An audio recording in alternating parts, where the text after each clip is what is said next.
아하신약에서 통독 길라잡이 9강 2차 전도여행과 데살로니가 교회 세 번째 강의입니다. 아가야 지방 사역과 귀환. 지난번에는 1차, 2차 여행 경로와 갈라디아 지방 사역을 했고요. 두 번째, 마게도니아 지방 사역을 했습니다. 오늘은 세 번째, 아가야 지방 사역과 귀환입니다. 사도 바울의 전도 여행을 도표로 정리하시면 사도행전을 읽으시는 데 도움이 되겠죠.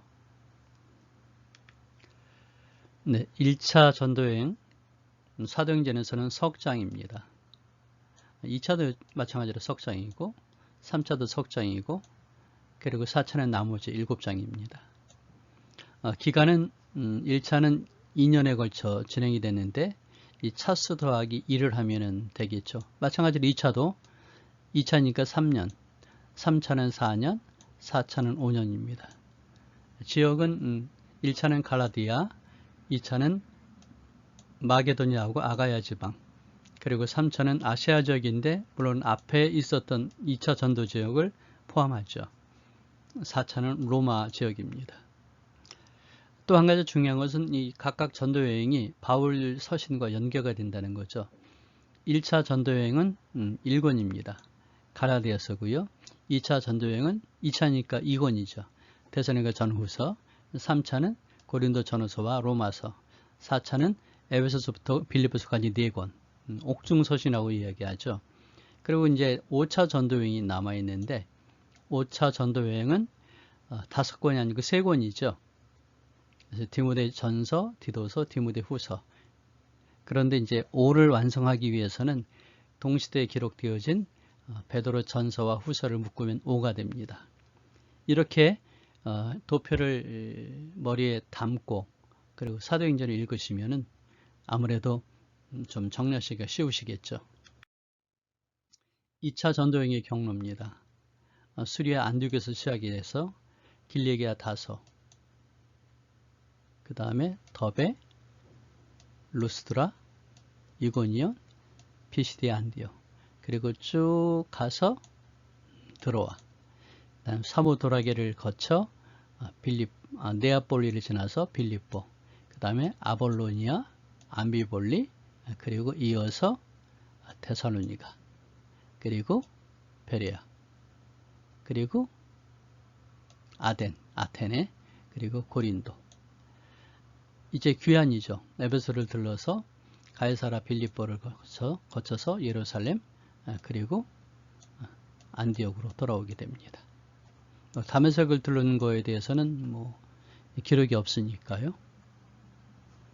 이번 강의에서는 여기 아가야 지방과 마게도니아 지역, 그 다음에 귀환하는 이 과정을 다루도록 하겠습니다. 바울을 인도하는 사람들이 그를 데리고 아덴까지 이르러, 일종의 도피죠. 베레아에서 급하게, 그래서 남겨진 이 실라와 디모데를 바울이 요청을 했죠. 데려다 달라고. 아덴 사역은 사도행전 17장에 이야기되고 있습니다.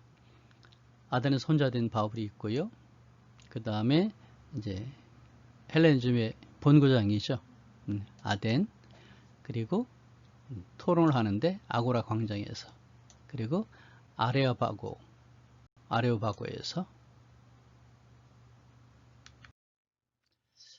아덴 아크로폴리스라고 하는 곳입니다. 여기가 아크로폴리스거든요.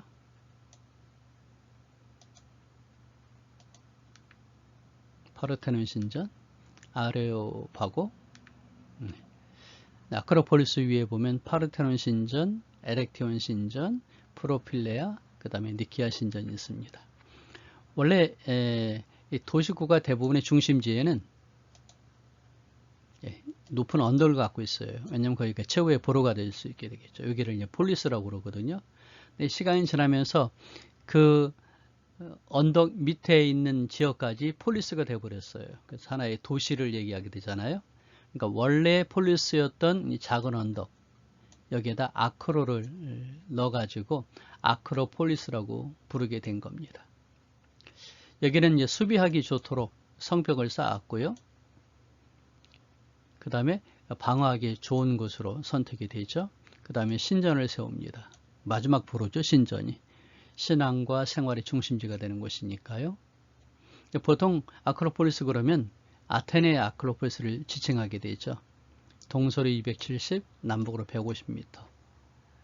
서쪽 입구를 제외하고는 세 방향이 가파른 절벽으로 되어 있어서 수비하기 좋습니다. 그러니까 미케네시에부터 이 아테네는 중요한 거점이 되는데 이게 신전이 있고 그 다음에 현문, 옆에 있는 문이니까 쪽문 그렇게 표현할 수 있게 되겠죠. 정문이 아니고요. 그래서 1987년도에는 유네스코에 지정이 된 세계문화유산이기도 합니다. 지형도에 보면 파르테논 신전이 있고 극장이 있고 아레오바구가 있습니다. 네, 다시 상세들을 보게 되면 신전이 있고요. 여기 아크로폴리스죠. 그 다음에 아레오바구 언덕. 조금 높은 곳입니다. 네, 제우스 신전도 있고요.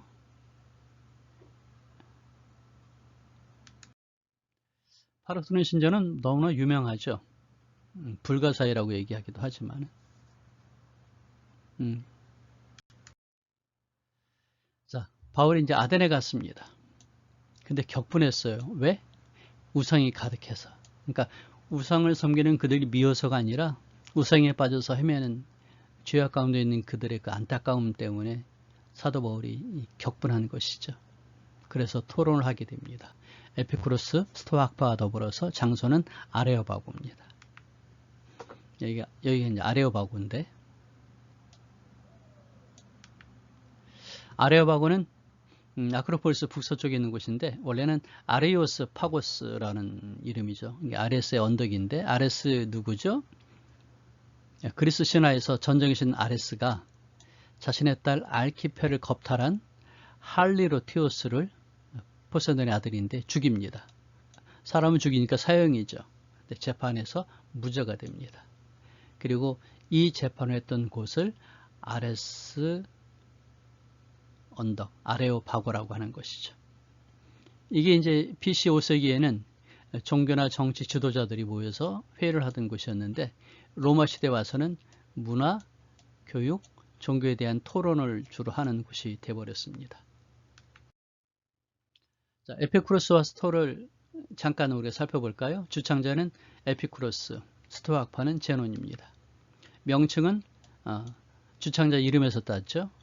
그 다음에 스토학파는 모였던 이 곳의 회랑, 기둥을 지칭하는 스토아에서 딴 것이고요. 주장은 에피쿠로스는 이제 쾌락을 얘기합니다. 하지만 단순히 육적인 쾌락이 아니고 마음의 평정, 그래서 아타락시아를 추구하는 것이죠. 스토아파는 이성을 강조합니다. 그래서 로고스를 얘기하고요. 이성의 중요성을 얘기합니다. 그러면서 만민 동등, 만인 형제 사상을 주장하죠. 종교적으로는 에피쿠로스는 신들의 존재를 부인하지는 않지만은 삶에 간섭하지 않는다. 자연신교 입장을 취했고요. 그 다음에 스토아파는 보이는 것들에 대해서 신적인 신성을 주장하죠. 그리고 하나님을 정신의 최고봉, 세계 정신으로 얘기했습니다. 바울은 여기에 반해서 기독교의 복음을 증거하는 것이죠. 아레오바고에 가면 이런 논쟁문, 설교문이 담겨 있습니다. 근데 바울이 기가 막힌 것은 아레오바고 가운데 서서 보니까 너희들 보니 범사에 종교심이 많도다. 내가 두루다니며 너희가 위하는 것을 보다가 하다못해 마침내 알지 못하는 신이라는 신에게 보내는 이 단을 받는데 너희가 알지 못하고 위하는 그것을 내가 너에게 알리라 하고 토론을 제기하죠. 이 로마에서 출토된 알지 못하는 신의 제단이 실제로 있었습니다. 아테네는 수많은 신들인데 특별히 12신, 제우스, 헤라, 아폴론, 아테네, 올림푸스 12신이 있고 그보다 저급한 신들이 있었어요. 수백, 수천? 아니죠. 3만 정도다. 그런 얘기도 있습니다. 일본은 신이 300만이라는 얘기도 있습니다. 네. 그리스인들은 해, 달, 산, 계곡, 바다, 바람, 동물, 새, 곤충, 파충류, 그리고 전쟁, 지성, 음악, 술, 주변에 볼 수 있는 것들이 신성을 부여했던 것이죠. 혹시 그러고도 빠뜨린 것이 있지 않을까. 왜냐하면 빠뜨렸으면 재물을 드리지 못하잖아요. 신이 노하잖아요. 해코지 하잖아요. 그래서 염려해서 알지 못하는 신들에게 제사를 지냈던 것이죠. 기가 막히죠. 그러니 내가 너에게 알게 하리라 하는 얘기를 할 수밖에. 주장했던 것들은 이제 헬라 철학의 사상에 대비되는 기독교의 사상을 얘기를 하죠. 천주의 주제신이 손으로 지은 전에 계시지 않냐죠. 하나님은 손으로 지은 전에 계시지 않는다. 근데 단순히 우리는 이제 그렇게 보는데 아테네 사람들에게는 엄청난 도전이죠. 왜냐하면 그들에게는 파르테논 신전이잖아요. 아주 훌륭하고 영광스러운. 근데 그거 별거 아니다 하고 도전하는 것이죠. 두 번째, 하나님은 손으로 섬기는 받지 않으신다. 근데 아테네 사람들은 신들에게는 인간의 희생제사가 필요했던 거죠. 자기들의 기쁨과 행복을 위해서. 그래서 신상의 음식을 갖다 바치고 또 옷도 입히고 좋은 장소에다가 상을 안치하고 그러잖아요. 하나님은 그렇지 않는다. 또 헬라인들은 아티카 본토역에서 저기 나와서 다르다 라고 했는데 바울은 아담의 후손, 하나님이 창조되었고 한 혈통이고 한 조상을 가졌다고 얘기를 하는 거죠. 그리고 혹 더듬어 찾아 그랬는데 이 더듬어 찾는다는 얘기가 소경이 더듬는 모습인데 얼마나 우스워요. 그러니까 아테네 사람들의 그 이성적인 신을 추구하는 그 모습이 소경이 더듬어 찾는 것 같다 하고 하는 힐날한 그런 질타가 되는 것이죠.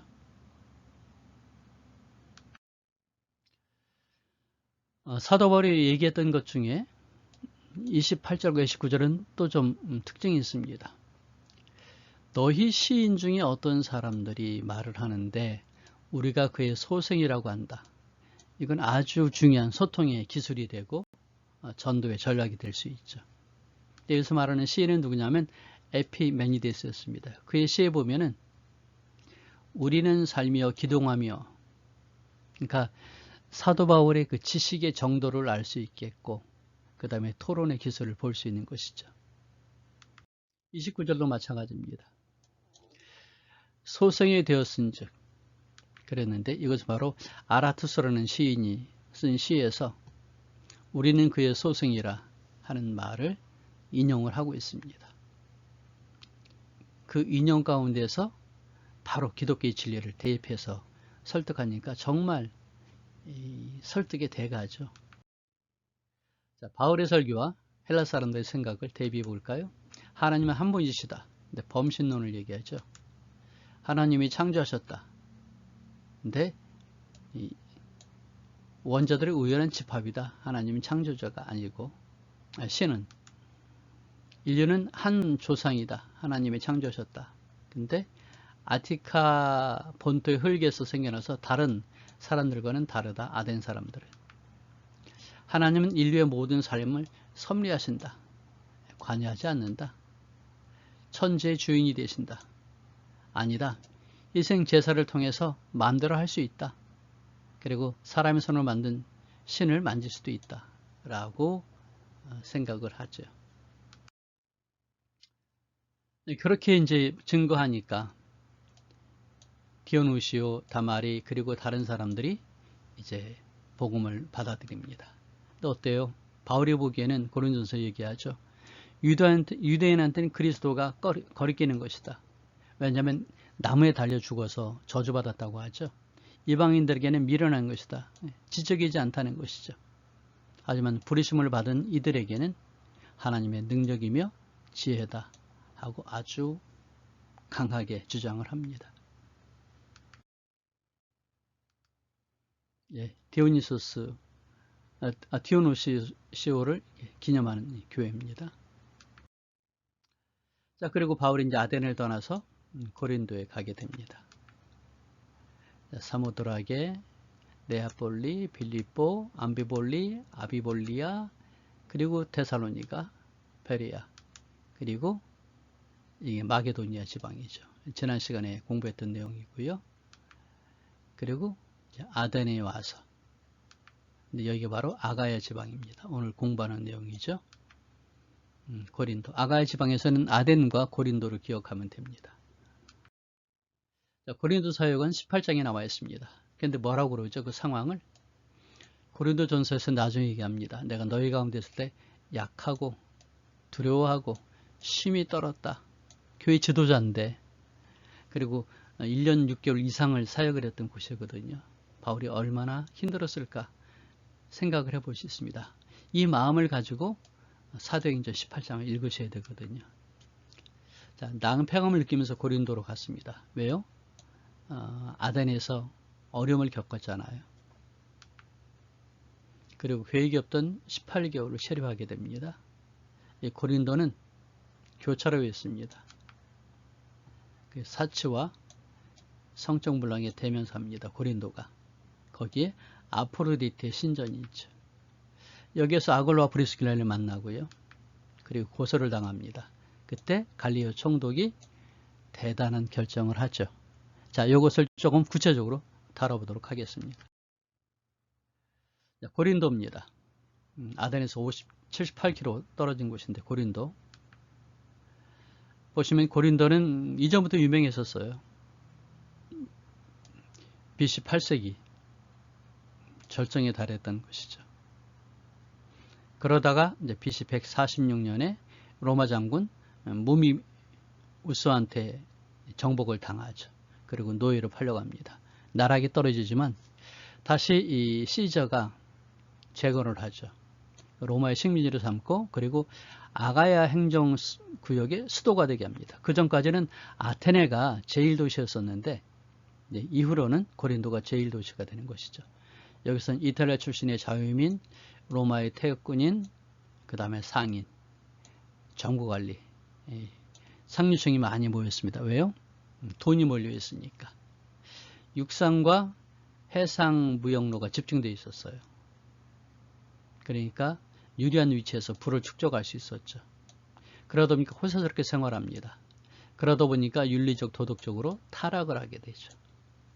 그래서 고린도 사람이 되다라는 이 고린디아 제스다이라는 이 표현은 욕하는 것이죠. 자, 고린도 위치가 어떤가 좀 보실까요? 네, 고린도입니다. 네, 고린도 운하가 여기 놓여지게 됩니다. 네, 당시에는 운하가 없었어요. 배가 로마에서 여기까지 오고 여기에서 이제 아시아로 가면 참 좋죠. 보십시다. 보시면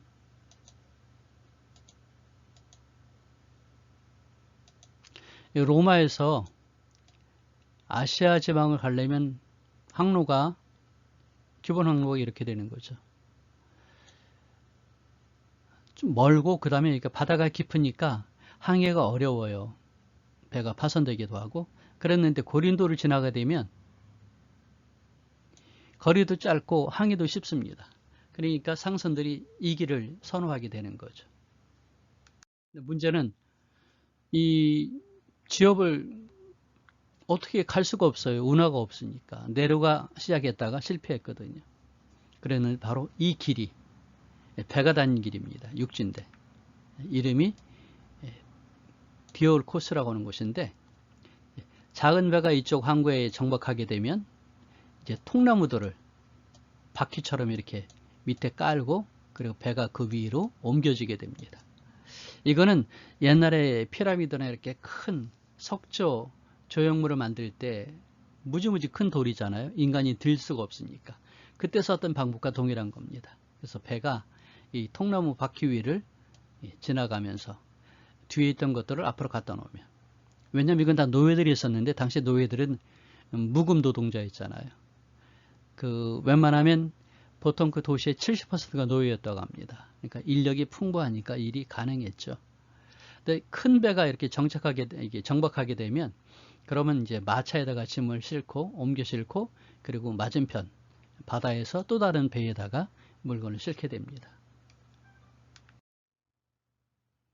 고린도 운하인데 네로가 시작을 했지만 실패했어요. 그래서 결국은 1893년도에 프랑스에서 완공인데 그 전까지는 디올코스를 이용했다는 것이죠. 무역의 중심지가 됐습니다.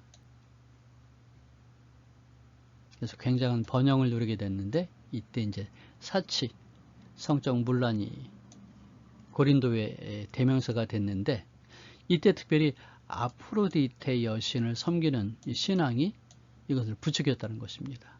왜냐하면 그런 성적인 방종 괜찮아 인정해주는 신앙이었거든요. 고린도 극장이 있고요. 중앙상가입니다. 황제 신전이 있고요. 아폴로 신전이고 보시면 중앙상가 아폴로 신전 야외극장 아크로폴리스가 있고요. 저자 아고라를 저자라고 그러죠. 저자를 아고라라고 그러고 재판하는 곳 그것을 비마라는데 여기에 이제 가이오 총독이 여기서 재판을 하죠. 근데 여기에 비마가 되는데 비마 여기 올라가서 총독이 연설할 때 또는 재판할 때 사용했던 곳이죠. 고린도 유적들을 보면은 이거는 유대인 회장이 있었던 흔적입니다. 보시면은 여기 이스라엘의 촛대죠. 7개의 가지로 이루어진 그러니까 유대인 회당에서 썼던 것입니다. 여기다가 이제 초를 놓게 되거든요. 그 다음에 아스크리피온 신전에서 발견된 것입니다. 이게 사람의 지체들입니다. 예를 들어 머리가 아프면 머리 모형을 이제 제물로 드리면서 낫게 해주세요. 또 이제 낫고 나면 감사합니다 하면서 드리는 거죠. 요건 발이고요. 그 다음에 성적으로 물러나니까 이런 남성 성기를 만들어서 유통했다는 것이죠. 그 다음에 구리고 예, 극장에 에라스도의 흔적이 있습니다. 여기가 되겠는데 보시면 이 돌이죠. 여기에 에라스도가 되는데 무슨 말일까요? 보시면 에라스토스 프로 에스페 스트라비트 무슨 뜻일까요? 영어로 하면 에라스토스 for his aedileship laid 여기 이제 함축된 페이브먼트죠.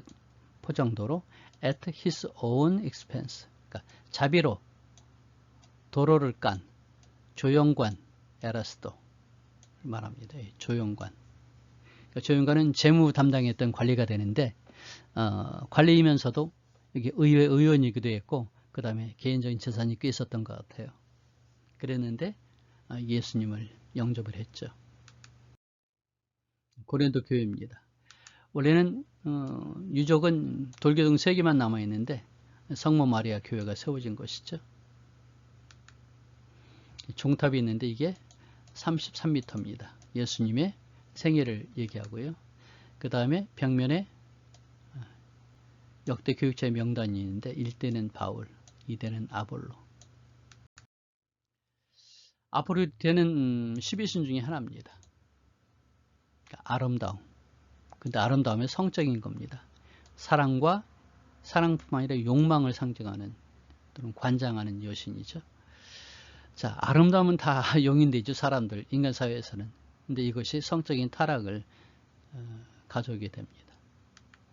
보시면 아프로디테는 제우스와 디오네의 딸입니다. 근데 남편이 정식 남편이 헤파이토스인데 근데 애인이 있었어요. 공경의 애인이 아레스입니다. 근데 그뿐만 아니라 디오니소스, 안키세스, 헤르메스가 다 애인이었어요. 헤르메스는 남매죠. 제우스의 아들이니까. 그러니 한 여신이 5 남자를 상대하고 또는 남자가 여러 여성을 상대하는 것이 이게 가능하다는 것이죠. 그래서 성적인 방종과 타락이 오게 된 것이고 고린도 사회에 정신적인 영적인 분위기를 보여주는 것입니다. 그 후에 바울이 아덴을 떠나 고린도에 이르러서 누굴 만나냐? 아굴라를 만나죠. 바울이 고린도에 갔는데 여기서 아굴라와 브리스기를 만나게 됩니다. 클라우디오라는 4대 황제가 추방령을 내립니다. 그 이유는 스웨토니우스에 따르면 크레스투스라는 사람이 유대인 폭동을 계속 일으킵니다. 한 번이 아니겠죠. 계속했기 때문에 추방령을 내려요. 그리고 얼마 후에 다시 유대인들을 받아들입니다. 로마에.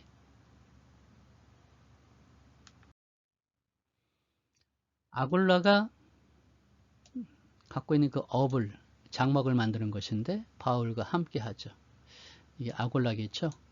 브루스길라 그리고 바울일 것 같습니다. 왜냐하면 부부니까 옆에 있겠죠. 바울은 텐트 메이커로서 돈을 벌어서 동행도 쓰고, 사실 동행이라기보다는 아마 본인이 쓰고 여러 사람들을 도왔다는 것이 나을 것 같아요. 왜 다음에 보시면 그 차이를 볼 수 있습니다. 당시에 바울처럼 종교 지도자 또는 이제 철학가들은 어떻게 살았을까요? 첫째, 가르치고 강사비를 받았어요. 소크라테스가 플라톤을 가르치고 돈을 받았고, 플라톤은 아리스토텔레스에게 가르치고 또 돈을 받았겠죠. 그런 거고. 또는 이제 가정에 입주해서 생계를 유지하거나, 그것도 안 되면 이제 길거리에서 구걸을 하는 것이죠. 구걸 하는 게 이제 거지처럼 했다는 건 아니죠. 당당하게 돈을 요구해서 생계를 유지했다는 것이 되겠죠. 그것도 이제 못할 땐 근로 하는데, 일을 하는데, 사실 이것은 가장 하찮은 것이죠. 이 헬라 사람들은 정신이 육체를 지배하는 것이니까요. 육체적인 것들을 멸시했거든요. 천대했죠. 근데 초대교회에는 어떻을까요? 약 300년 동안 목회자들이 자배량했다는 것입니다. 2세기 알렉산드리아는 이 3대 도시거든요. 거기에 교회가 있었는데 교인이 600명이었어요. 근데 그 교회의 설교자가 뭐였냐면 은장색, 그러니까 은을 가지고 세공하는 그런 사람이었다는 것이니까 어떻습니까? 크리소스톰이 얘기합니다. 당시 시골 목회자들은 소를 가지고 밭을 가는 일을 했다. 제논 같은 사람은 직물 짜는 일을 했다는 것이죠. 저도 자주 중국의 가정교회 목회자들 대상으로 이제 통독 강의를 하러 가는데 참 가슴이 찡합니다. 그분들은 얼굴이 새카매요. 왜냐하면 농사 지으니까. 근데 농사도 짓고 그 다음에 10명, 20명 성도들을 모아서 성경도 가르치고 예배도 인도하고 상담도 하고 해주거든요. 그런 일들을 했다는 것이죠. 네, 길리기아 다소 출신이 바울은 어땠을까요? 부모님들이 텐트를 만드는 분들이었어요. 왜냐하면 길리기아라는 것이 길리기움에서 온 것인데, 길리기움은 염소톤을 만든 텐트를 얘기하거든요. 이건 비싼 것입니다. 그러니까 일반 병사가 아니라 장군들의 막사로 사용됐던 것이죠. 그래서 상당한 재산을 모았을 것이고, 막 그것 때문에 이 바울의 아버지나 할아버지가 로마 시민권을 갖고 바울은 태생적으로 로마 시민권을 갖게 된 것이었을 것입니다. 그런 부자니까 예루살렘에서 유학을 할 수가 있었죠. 그러니까 이제 이 고린도에서 이 아굴라와 브리스기를 만났으니까 함께 동업하는 것이 어렵지는 않았겠죠. 자, 근데 실라와 디모데가 마게도냐로부터 내려오매 그때 바울이 하나님의 말씀에 붙잡혀서 예수를 그리스도라 증거하는 일을 열심히 했다는 것이죠. 그리고 이어서 디도 유스도의 그 집에 이방인들 대상으로 회집을 했다는 것이니까 아마 텐트 메이커로서의 일은 초기였으리라 그렇게 기대해 보게 됩니다. 자, 여기에서 하나님의 말씀에 붙잡혀가 조금 오해 소지가 있습니다. 마치 우리는 성령에 붙잡혀서 그렇게 이해하기 쉽거든요. 사실은 영어 성경에서 말해주고 있는데 바울이 헌신했다는 겁니다. 전적으로 어디에? 말씀에. 이 말은 설교를 하기 위해서 말씀을 깊이 연구했다. 그렇게 보는 게 더 낫겠죠.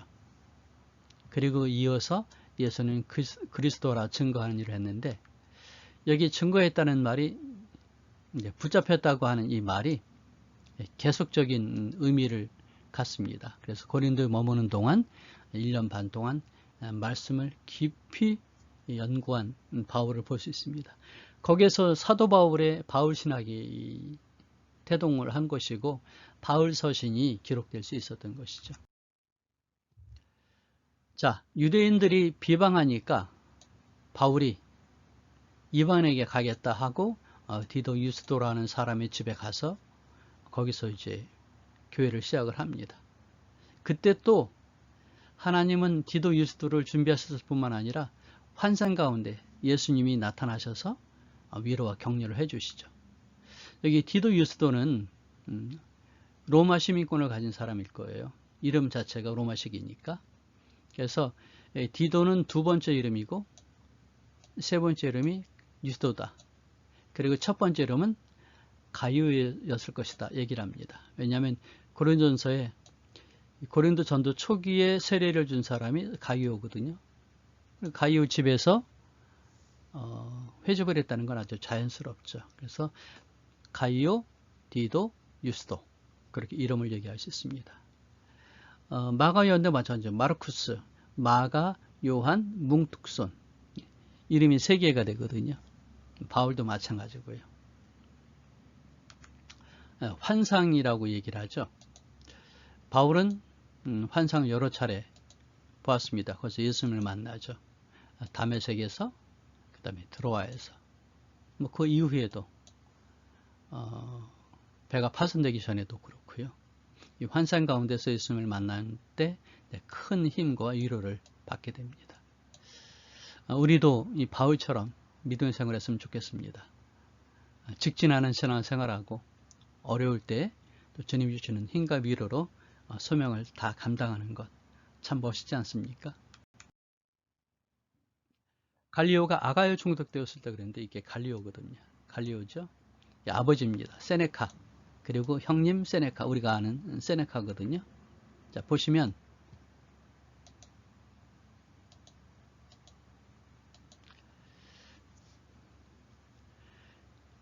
이 갈리오가 본명이 마르쿠스 얀네우스 노바투스인데 스페인 사람이에요. 아버지가 갑부입니다. 그리고 형님이 우리가 아는 세네카죠. 근데 글라우디오 통치 때 로마로 갑니다. 가서 로마의 루키우스 유니우스 갈리오의 양자가 돼서 이름이 바뀌게 돼요. 그리고 아가의 총독이 됩니다. 51년 7월 1일에. 그리고 후에 65년에 네로 암살에 가담했다 하는 혐의를 받아서 죽게 되죠. 근데 사람들이 가요를 독창적이고 청렴결백하고 온화한 성격의 소유자였다라고 했는데 이게 이제 바울의 재판에도 나오게 됩니다. 근데 왜 사람들이 가요한테 소송을 했을까 하는데 우리가 그냥 쉽게 넘어가는데 이 또 숨겨진 뜻이 있을 수 있죠.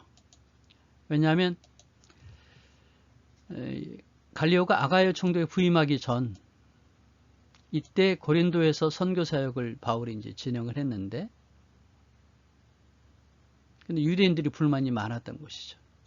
근데 이 불만을 해결하기 위해서 이 가이오가 총독으로 오자마자 고소를 해버린 겁니다. 왜 그렇죠? 보통 새로운 총독이 오게 되면 환심을 사기 위해서 주민들의 주장에 따르게 되잖아요. 그러니까 제대로 된 재판을 하기 전에 흔들리는 재판을 할 수 있기 때문에 이때다 하고 소송을 건 것이죠. 그랬는데 어떻습니까? 만일 문제가 언어와 명칭과 너희 법에 관한 것이라면 너희 스스로 처리해라 하고는 이 고소를 기각해버리죠. 중요한 의미가 있습니다. 이때 당시에는 로마 법으로 유대교는 합법적이었어요. 공인된 종교. 그랬는데 바울은 불법 종교를 전파한다는 것이죠. 그렇다면 이제 재판을 받을 수 있는 것이죠. 하지만 당시에 이 클라우디오 황제는 유대인들에게 자유를 줬어요. 어디 가서든지 자기들의 관습과 율법으로 자유롭게 안전하게 종교 행위를 하라고요. 그런 의미에서 이 로마 행정관인 지도자인 이 가이오 입장에서는 유대인들은 자기들 하고 싶은 대로 하는 것인데 바울은 유대인이었잖아요. 그리고 바울이 증거하는 이 도가 유대교의 아뢰로 받기 때문에 너희들 가운데 다툼은 너희들 스스로 해결해라 하고 이 얘기하는 것이 당연한 것이죠. 근데 중요한 것은 이 가이오의 이 재판이 이 판결이 이후에도 유용할 수 있는 것이죠. 왜냐하면 고린도에서 있었던 재판이었으니까 그게 하나의 판례가 되어가지고 그 이후에도 바울을 돕고 또 다른 기독교 지도자들에게도 유용하게 사용되지 않았을까라고 생각을 해봅니다. 자, 바울이 이제 돌아갑니다. 갱그레에 가서 머리를 깎고 배를 타고 그리고 에베소를 통해서 예루살렘으로 가게 되죠. 왜 머리를 깎았을까 하는 것은 서운했기 때문에 그렇다는 것이죠. 아시는 것처럼 나시린 서운을 하게 되면 머리를 깎지 않고 그 다음에 삭도를 대지 않죠. 포도주를 마시지 않잖아요. 아마 이게 평생도 있지만은 단기간 할 수도 있는데 바울이 어떤 특별한 일 때문에 서운했던 것 같아요. 아마 고린도 교회에서의 사역에 뭔가 바람이 있어서 하나님과 이야기를 하지 않았을까라고 생각을 해봅니다. 그리고 이제 일정이 끝났으니까 기간이 끝났기 때문에 머리를 깎은 거죠. 그리고 단정히 하고 일상생활로 돌아갔는데 하지만 이 서원의 마지막은 예루살렘에 가서 그 깎은 머리를 하나님께 드리면서 마무리하는 단계가 있는 것이거든요. 그래서 다시 돌아가게 되는 거죠. 에베소에 갔습니다. 그때 브리스길과 아굴라를 데리고 가죠. 그런데 에베소 사람들이 더 있기를 원해요. 하지만 바울은 하나님의 뜻이면 너에게 돌아오리라 하고 이때부터 아니죠. 그 이전부터 원래 2차 전도여행의 목적지가 아가야였죠.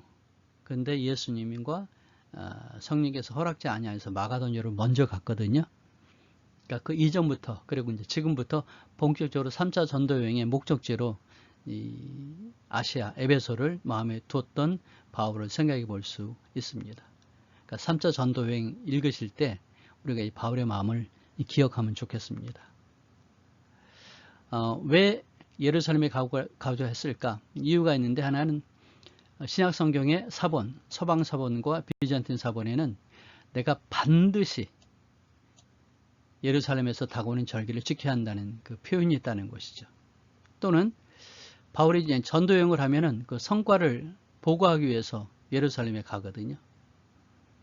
또 아까처럼 나시린 서원을 마무리하기 위해서 머리카락을 번제로 드리기 위해서 예루살렘에 가고자 했을 것이다. 에베소에 들렀습니다.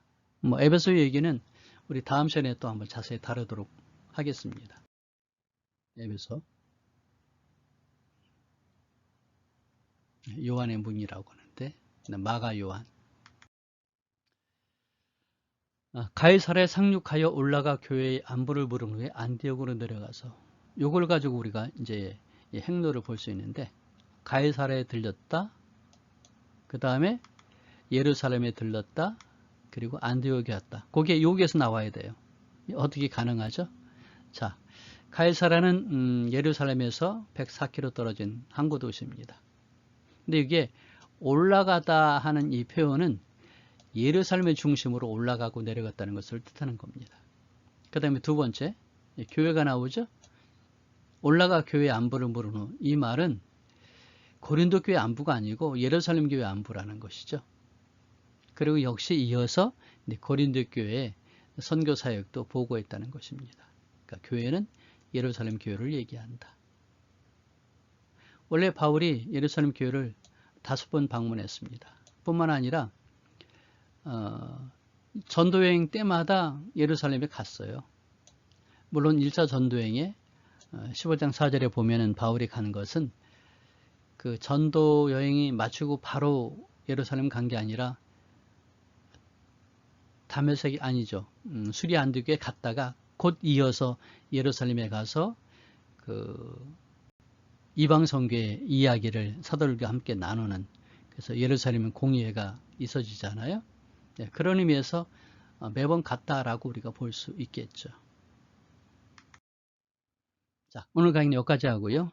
오늘 강의에 좀 필요한 자세한 자료들은 제가 이 다음 카페, 청소년교육선교회 카페에다가 올렸습니다. 지금까지 한 150여 개 올렸으니까 이전 것들도 보실 수 있습니다. 그리고 중요한 것은 이 강의에 PPT 자료가 함께 이 카페에 올려져 있으니까 여러분들이 다운받아서 참고하시면 좋겠습니다. 이 강의와 관련된 자료를 더 필요로 하시거나 구입하길 원하시거나 아니면 함께 강의를 나누길 원하신다면 저에게 연락 주십시오. 네, 전화번호가 있고요. 이메일이 있습니다. 이 강의가 신약이 12강의를 지금 쭉 나눠서 쪼개서 하고 있는데 아마 내년 봄에 마무리가 될 것 같고요. 그 다음에 구약 강의가 24개를 쪼개게 되면 한 150개 될 것 같은데 통틀어서 3년 정도 진행이 되거든요. 근데 이 과정에 아무래도 좀 도움이 필요합니다.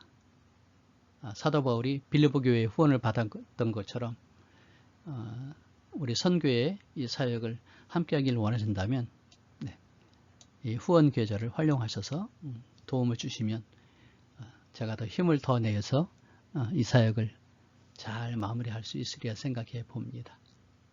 오늘 강의는 여기까지 하도록 하고요. 다음 강의에서 또 뵙도록 하죠. 다음에는 데살로니가 전서 길라잡이, 그 다음엔 데살로니가 후서 길라잡이를 함께 공부하도록 하겠습니다. 그때까지 영광을 강건하시기를 바랍니다. 샬롬.